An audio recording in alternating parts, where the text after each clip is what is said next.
Welcome to Swarumane YouTube channel. ಎಲ್ರಿಗೂ ನಮಸ್ಕಾರ. ಎಲ್ಲರೂ ಚೆನ್ನಾಗಿದ್ದೀರಾ ಅಂತ ಭಾವಿಸ್ತಾ ಇವತ್ತಿನ ವಿಡಿಯೋ ಒಂದು ಮಂಗಳವಾರದ ವಿಡಿಯೋ ರೆಸಿಪಿ ವಿಡಿಯೋ ಶೇರ್ ಮಾಡ್ತಾಯಿದ್ದೀನಿ. ಯಾರೇ ನಮ್ಮ ವಿಡಿಯೋ ಮೊದಲು ನೋಡ್ತಾ ಇದ್ದೀರೋ ಪ್ಲೀಸ್ ಸಬ್ಸ್ಕ್ರೈಬ್ ಮಾಡ್ಕೊಳ್ಳಿ, ಹಾಗೆ ಸಪೋರ್ಟ್ ಮಾಡಿ ಅಂತ ಹೇಳ್ತಾ, ಇಷ್ಟ ಆದರೆ ಪ್ಲೀಸ್ ಒಂದು ಲೈಕ್ ಮಾಡಿ. ಹಾಗೆ ಇವತ್ತಿನ ವಿಡಿಯೋ ಬಂದು ನಾವು ಮಾಡೋ ಮಟನ್ ಕಾಲು ಮತ್ತು ತಲೆ ಯಾವ ರೀತಿ ಸಾಂಬಾರು ಮಾಡ್ತೀವೋ ಅನ್ನೋ ವಿಡಿಯೋ ನಿಮ್ಮೆಲ್ಲರ ಜೊತೆ ಕೂಡ ಶೇರ್ ಮಾಡ್ಕೊಳ್ಳೋಣ ಅಂತ ಮಾಡ್ತಾಯಿದ್ದೀನಿ. ಬನ್ನಿ ಹೇಗೆ ಮಾಡ್ತೀವಿ ಅಂತ ನೋಡ್ಕೊಳ್ಳೋಣ. ಹಾಗೆ ನಮ್ಮ ಅಮ್ಮನ ಕೂಡ ಕರ್ಕೊಬರೋಕ್ಕೆ ನನ್ನ ಮಗಳನ್ನ ಕಳಿಸಿದೆ. ಅಮ್ಮ ಮಾಡೋದೇ ಚೆನ್ನಾಗಿ ಮಾಡ್ತಾರಮ್ಮ, ಅದಕ್ಕೆ ಅಮ್ಮನ ಕೂಡ ಕರ್ಕೊಬರ್ತಾಳೆ. ನೋಡಿ, ಈ ರೀತಿ ಮಟನ್ ಕಾಲು ತಲೆ, ಒಂದು ತಲೆ 4 ಕಾಲು ತಗೊಬಂದು ಕೊಟ್ಟರು. ಅದೇ ತೆಗಿಯೋಷ್ಟೇ ನಮ್ಮ ಯಜಮಾನ್ರೆ ಬಂದು ಈ ರೀತಿ ಬೆಂಕಿ ಹಾಕ್ಕೊಂಡು ಎಲ್ಲ ಸುಟ್ಬಿಟ್ಟು ಅವರೇ ಕ್ಲೀನ್ ಮಾಡಿಕೊಟ್ರು. ಈ ರೀತಿ ಅವರೇ ತೊಳಿತಾ ಇದ್ದಾರೆ. ನೀಟಾಗೆಲ್ಲ ತೊಳೆದ್ಬಿಟ್ಟು ಕಟ್ಟರ್ ತಗೊಂಡು ಕಟ್ ಮಾಡ್ತಾಯಿದ್ದಾರೆ. ಕಟ್ ಮಾಡ್ಬಿಟ್ಟು ಟೋಟಲ್ ಈ ರೀತಿ ರೆಡಿ ಮಾಡಿಕೊಟ್ರು. ಅಮ್ಮ ಬಂದಿದ್ದರು.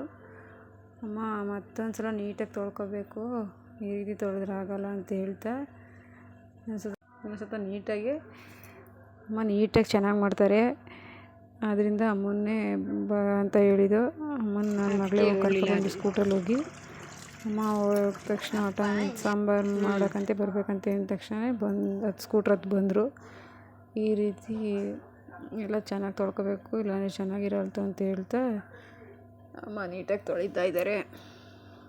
ಅಮ್ಮನಿಗೆ ನಾವು ಏನೇ ಬಂದು ಅಡುಗೆ ಮಾಡಿಕೊಡು, ನೀನು ಚೆನ್ನಾಗಿ ಮಾಡ್ತೀಯ ಅಂತ ಹೇಳಿದ್ರೆ ಅಮ್ಮನ ಪ್ರೀತಿನೇ ಹಂಗಲ್ವಾ. ಇಷ್ಟೇ ಆಗಲಿ, ತಾಯಿನೇ. ಅವ್ರು ಏನೇ ಕಷ್ಟ ಇದ್ರೂ ಬಂದು ಆಯಿತು ಮಾಡ್ತೀನಿ ಬಾರವ್ವ ಮಾಡಿಕೊಡ್ತೀನಿ ಅಂದ್ಬಿಟ್ಟು ಯಾವಾಗಲೂ ಅಷ್ಟೇ ನಮ್ಮಮ್ಮ ಬಂದು ಸಹಾಯ ಮಾಡ್ತಾರೆ. ಹಾಗೆ ಬಂದು ಇಲ್ಲಿ ಮೊದಲೇ ಬಿಸಿನೀರು ರೆಡಿ ಮಾಡ್ಕೊಂಡು ಇಟ್ಕೊಂಡಿದ್ವಿ. ಬಿಸಿ ಮಾಡೋಕ್ಕೆ ಗ್ಯಾಸ್ ಹಚ್ಬಿಟ್ಟು ಬಿಸಿನೀರು ಚೆನ್ನಾಗಿ ಕಾದಿದ್ದೇವೆ. ಕಾದ್ಮೇಲೆ ತೊಳೆದ ಮಟನ್ ಕಾಲು ಮತ್ತು ತಲೆ ನೀಟಾಗಿ ತೊಳೆದ್ಬಿಟ್ಟು ಏನು ರೆಡಿ ಮಾಡಿ ಇಟ್ಕೊಂಡಿದ್ವೋ ಅದನ್ನು ಈ ಬಿಸಿನೀರಿಗೆ ಸೇರಿಸ್ತಾಯಿದ್ವಿ. ಅದು ಕೂಡ ಅಮ್ಮನೇ ಮಾಡ್ತಾಯಿದ್ದಾರೆ. ನಾನೇ ಹಾಕ್ತೀನಿ ಬಿಡವ ಅಂತ ಹೇಳ್ಬಿಟ್ಟು ಅಮ್ಮನೇ ಹಾಕ್ತಾಯಿದ್ದಾರೆ. ಮತ್ತು ತೊಳೆದಿದ್ದು ಏನು ಗಲೀಜು ನೀರಿದೆಯೋ ಅದೆಲ್ಲ ಈ ರೀತಿ ನೀರನ್ನೆಲ್ಲ ಅಲ್ಲೇ ಇಟ್ಬಿಟ್ಟು ನೀಟಾಗಿ ಮಟನ್ ಬೇಯಬೇಕಿದು. ಬೇಯೋ ತನಕ ಹಾಗೆ ಬಿಟ್ಟು ಇದಕ್ಕೆ ಬೇರೆ ಏನು ಬೇಕು ಅದು ರೆಡಿ ಮಾಡ್ಕೊತೀನಿ ಇರಮ್ಮ, ನೀನು ಹಾಕಬೇಕು ಅಂತ ಹೇಳ್ತಾಯಿದ್ದೆ. ಅಮ್ಮ ಅಷ್ಟರಲ್ಲಿ ಟೊಮೊಟೊ ಹಣ್ಣು ಈರುಳ್ಳಿ ಎಲ್ಲ ಹಚ್ಕೋಬೇಕು ಕಣವ ಅಂತ ಹೇಳ್ತಾಯಿದ್ರು. ಟೊಮೊಟೊ ಎಷ್ಟು ಬೇಕಮ್ಮ ಎತ್ಕೊಬತ್ತೀನಿ ಅಂದ್ಬಿಟ್ಟು ಟೊಮೊಟೊ ತರೋಣ ಅಂತ ಹೋದೆ. ಇಲ್ಲೇ ಕೊಡು ನಾನೇ ಹಚ್ತೀನಿ, ಟೊಮೊಟೊ ಹಚ್ಬಿಟ್ಟು ನಾನೇ ರೆಡಿ ಮಾಡಿಕೊಡ್ತೀನಿ ಅಂದ್ಬಿಟ್ಟು ಅಮ್ಮನೇ ಟೊಮೊಟೊ ಹಚ್ತಾಯಿದ್ದೆ. ಹಾಗೆ ಇದು ಏನು ಮಟನ್ ಇತ್ತು ಅದಕ್ಕೆ ಟೊಮೊಟೊ ಕೂಡ ಸೇರಿಸ್ಕೊಂಡು ಚೆನ್ನಾಗಿ ಕುದೀತಾ ಇದೆ. ಚೆನ್ನಾಗಿ ಕುದ್ದು ಸ್ವಲ್ಪ ಮಾಂಸ ಎಲ್ಲ ಬೇಯ್ಕೋಬೇಕು. ಚೆನ್ನಾಗಿ ಕುದೀತಾ ಇದೆ, ನೋಡ್ತಾ ಇರ್ಬೋದು. ಚೆನ್ನಾಗಿ ಕುದಿ ಬಂದು ಬೇಯ್ತಲೇ ಸ್ವಲ್ಪ.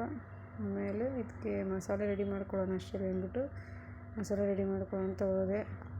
ಮಸಾಲೆಗೆ ನಾನಿಲ್ಲಿ ಪುದೀನ ಸೊಪ್ಪು, ಕೊತ್ತಂಬರಿ ಸೊಪ್ಪು, ಕಡಲೆ, ಗಸಗಸೆ, ಕಾಯಿ ತುರಿ ಸ್ವಲ್ಪ, ಹಾಗೆ ಕಡಲೆ ಇಷ್ಟು ಸೇರಿಸ್ಕೊಂಡು ಮಿಕ್ಸಿ ಜಾರ್ಗೆ ಇವನ್ನೆಲ್ಲ ಹಾಕ್ಕೊಂಡು ಮಿಕ್ಸಿ ಜಾರ್ಗೆ ಹಾಕ್ಕೊಂಡು ರುಬ್ಬಿಟ್ಕೊಂಡೆ. ಟೋಟಲಿ ಮಸಾಲೆ ರೆಡಿ ಮಾಡಿಕೊಂಡೆ. ಹಾಗೆ ಅಮ್ಮ ಇಲ್ಲಿ ಮಟನ್ ತಲೆ ತಗೊಂಡಿದ್ವು ನಾವು, ಅದ್ರದ್ದು ಮೆದುಳಿರ್ತದಲ್ವಾ, ಆ ಮೆದುಳಿನ ಈ ರೀತಿ ಒಂದು ವೈಟು ಬಟ್ಟೆ ತಗೊಂಡು ಅದಕ್ಕೆ ಉಪ್ಪು ಸ್ವಲ್ಪ ಖಾರದ ಹುಡಿ ಸೇರಿಸ್ಕೊಂಡು ಈ ರೀತಿ ಬಟ್ಟೆಲಿ ಕಟ್ಬಿಟ್ಟು, ಅಂದರೆ ಕಳ್ಸೋಗ್ಬಿಡುತ್ತಲ್ವ, ಹಂಗೆ ಹಾಕ್ಬಿಟ್ರೆ ಅದರಿಂದ ನಾವು ಎತ್ಕೊಳ್ಳೋಕ್ಕೂ ಸರೋಗುತ್ತೆ ಅಂದ್ಬಿಟ್ಟು ಈ ರೀತಿ ಬಟ್ಟೆ ಕಟ್ಬಿಟ್ಟು ಒಳಗಡೆಗೆ ಬಿಡೋದು. ಈ ರೀತಿ ಎಲ್ಲ ರೆಡಿ ಮಾಡಿಕೊಂಡು ಅಮ್ಮ ಮೊದಲೇ ರೆಡಿ ಮಾಡಿ ಇಟ್ಕೊಂಡಿದ್ರು.